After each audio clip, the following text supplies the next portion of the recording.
Well, welcome back. What have you been up to since we've seen you last? I've been up to some resting, some training, some other private stuff. But yeah, I was spending some times with my family and train. That's what I've been doing, waiting for the fight finally come up. Yeah, speaking about that, it was moved from UFC 298. What were your thoughts when you heard that it was going to be moving to a main event? The fight, when the fight is moving, is a little bit hard because you are already heavy camp and you just a little bit tired and you're just waiting for the final day, and now it's rescheduled, so that's a little bit damage to the camp schedule. But it was cool. It's always nice to see your face on the posters, and so I agree. And since I know there was some problem with Thai there, so I had such things in the future, and somebody did it for me, so why not? Was there any disappointment that you wouldn't be fighting in front of fans, and maybe was that replaced with the fact that now you're a main event where you can shine on this card? Yeah, that's something I was thinking. Like the UFC, the pay-per-view events are a little bit more the bigger event. And it was nice to be in Anaheim, but still getting the main event, I think it's equal for this one, so nothing changed. What do you think of your opponent? I think Thai's excited fighters. Fans loves him for sure. Whatever first come to my mind is the heavy hands, storming forward and try to finish dangerous, like till every very second of the fight. So yeah, that's pretty much it. That I would describe him. Do you anticipate it going the full 5 rounds, or do you feel like you'll be able to get in and out of there pretty quick? I don't mind going. I don't mind the cardio-wise going 5 rounds. I've been doing this before, and I'm pretty much sure about my cardio. But my approach is always go for the finish. Try to finish the fight, and I'm hoping to get that done. Will you do a shoey with him afterwards? It's funny. I've been asking this for long, and I never done it. And if there will be like a brand new shoe, maybe I will. But I might rethink it, because now I don't feel like I would like to. But there's a different emotion when you come off the fight, and maybe I will try. But at this point, my answer is I'd rather not. Have you had a chance to kind of think past this fight? I know you don't want to look past him as an opponent, but have you set some goals in terms of how you see this year playing out for you? Not really, because there's a learn which you get from every fight, and my last fight was a loss, and I was very good prepared for this one. Didn't expect that it won't last more than 90 seconds. So right now it's a little bit different approach in my head. Try to focus on this one. Try to rebuild my get back on the winning streak. And then we will start, creating the future. Right now, Thai is my, next step, and that's it. He's only in my head.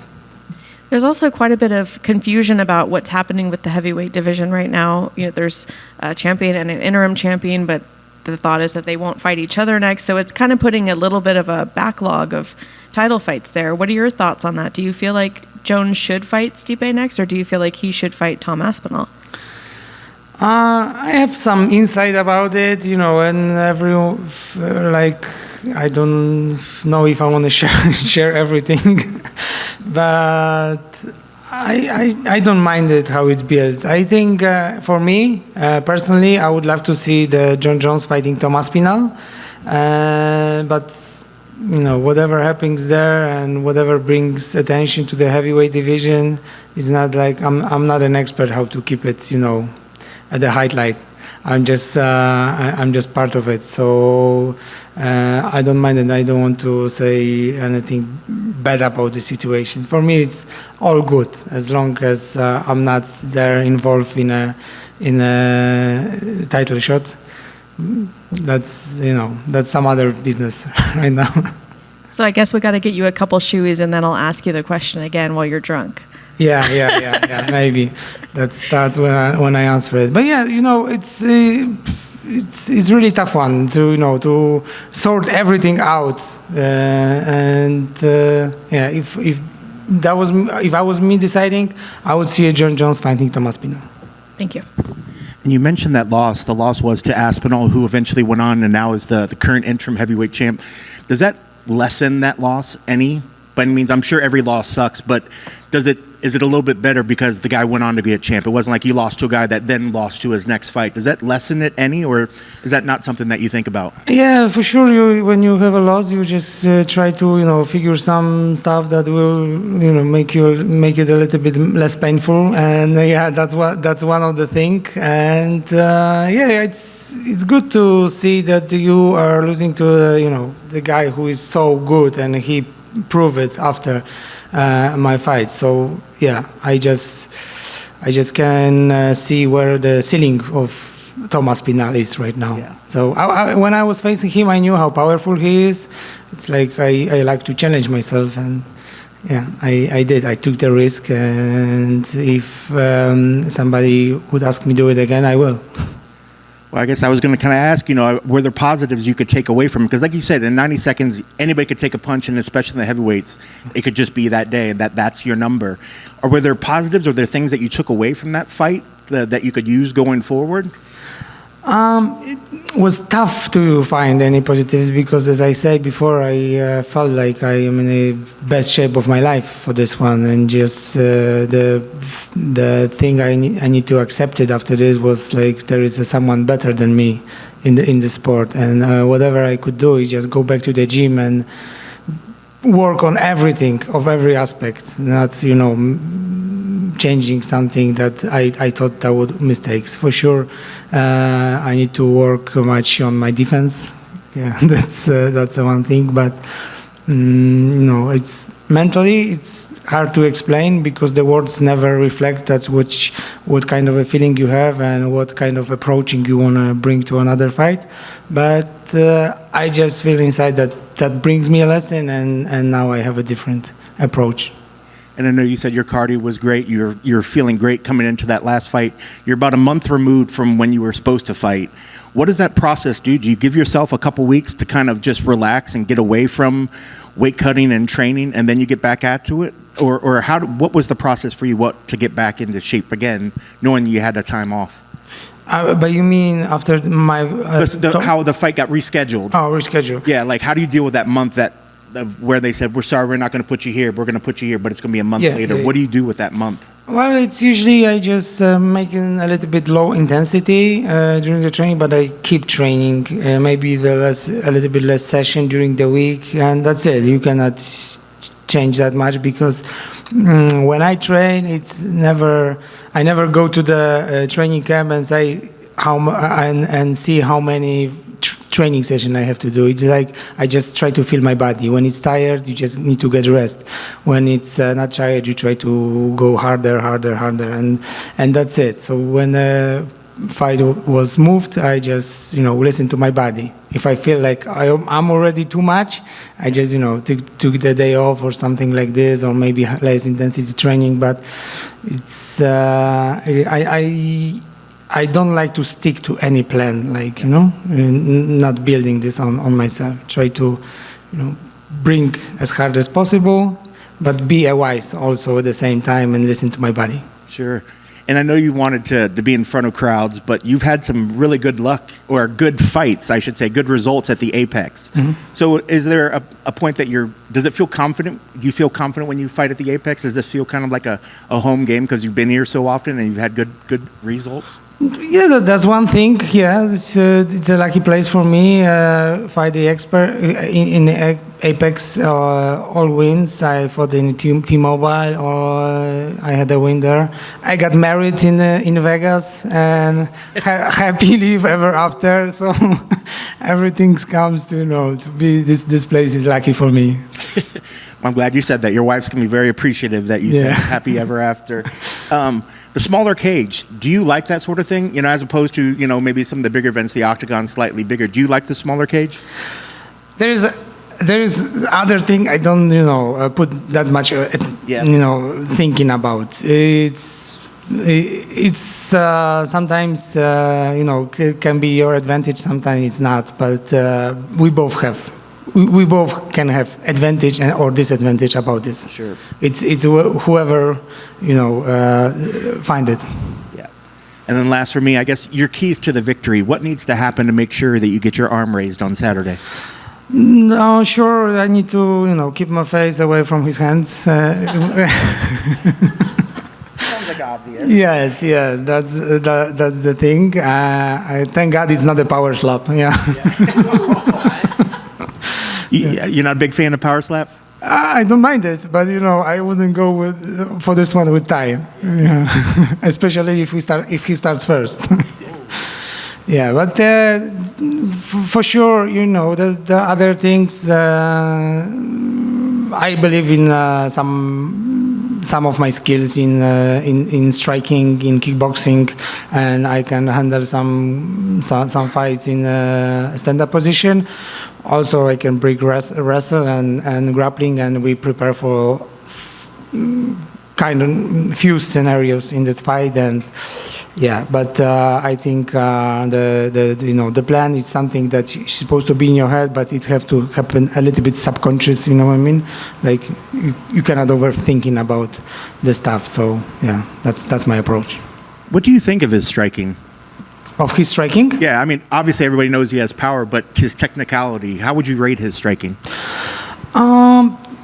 The thing is, I'm not a big striking expert. Yes, as you know, I rather judge the grappling of people, but it's not like maybe very technical, but powerful, and that's enough. I don't think like you need to be very technical if you have a results.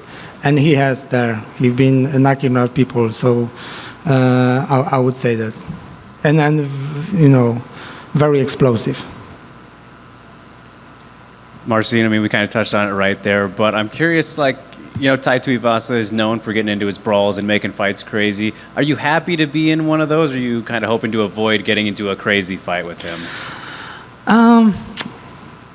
I don't mind it. As I said, I like challenges, and he's challenge. And sometimes it's better when when you have someone who already go there to fight, rather than someone that you have to chase around the cage, around the octagon.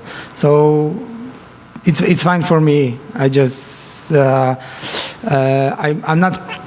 I'm not trying to see my opponent's style as advantage or disadvantage. I just see him and try to adjust. Of course, man. And I've been around for a good while now, a good veteran in the game, but still looking young and great up there, man. I'm curious though, what's the secret? Yeah, what's the secret? Without looking too far ahead, obviously not thinking about retirement or anything, but because you've been around for so long, I'm curious, do you have an idea of how much longer you want to fight for, man? You've fought in so many people. I have no idea. I just feel like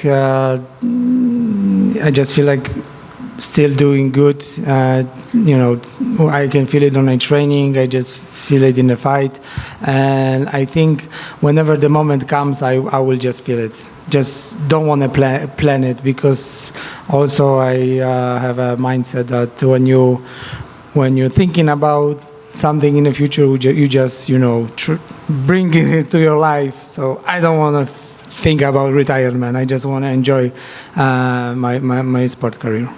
Not suggesting anything. Yeah, sure. Yeah. But I mean, with that in mind, man, again, mentioned all the great opponents you fought. I'm curious, is there one that stands out to you as like the toughest guy you fought so far in your career? Who would be the toughest? Yeah. Tom Aspinall, for sure. Yeah, I experienced his power, and yeah, he's the toughest one. Yeah, of course, man. And last thing I'll ask you, Marcin, I just got to get your thoughts on, your fellow countrywoman, Joanna Jędrzejczyk, just got in the Hall of Fame. What was your reaction to that? I love it. I think he did 100% deserve it, and I just waited actually for this to happen. So we love it. The Polish crowd is very proud for her and how she built. Actually, I think she's the legend of the MMA in Poland. So and worldwide for sure, for the women MMA for sure. So yeah, love it. She's my friend, and I really try to congratulate to her. Best of luck, Marcin. Thank you. Thank you. Thank you, but just a super fast one for me, kind of like a fun one, and thank you for taking the time to talk to us. They moved it, like you were talking about it with Kenny, from Anaheim, February, to here, Las Vegas. But what was the emotion like, the reaction when you said, wow, I'm in Las Vegas, I'm the main event, I'm on the poster? That's every fighter dreams of being on the poster in Vegas. And you did that now. So just how you reacted. Did you get emotional? Were you happy? I think you cried, but how was it when you got that news? The thing is, first I had to tell my wife that we don't go on a vacation in February 18th. Oh, man. So yeah, that was one of the things. No, but I just woke up at 6 o'clock in the morning, and I saw a message from my manager that the fight is moved. So the emotions were mixed, between not getting the fight done, so on, and I'm already in a hard training camp, and maybe not being as a big pay-per-view event right now, but still getting the main event, another post, the poster with my name also was something that made me happy for this one. So mixed feelings, like always in life. Excellent. Thank you, sir, and good luck on Saturday. Thank you.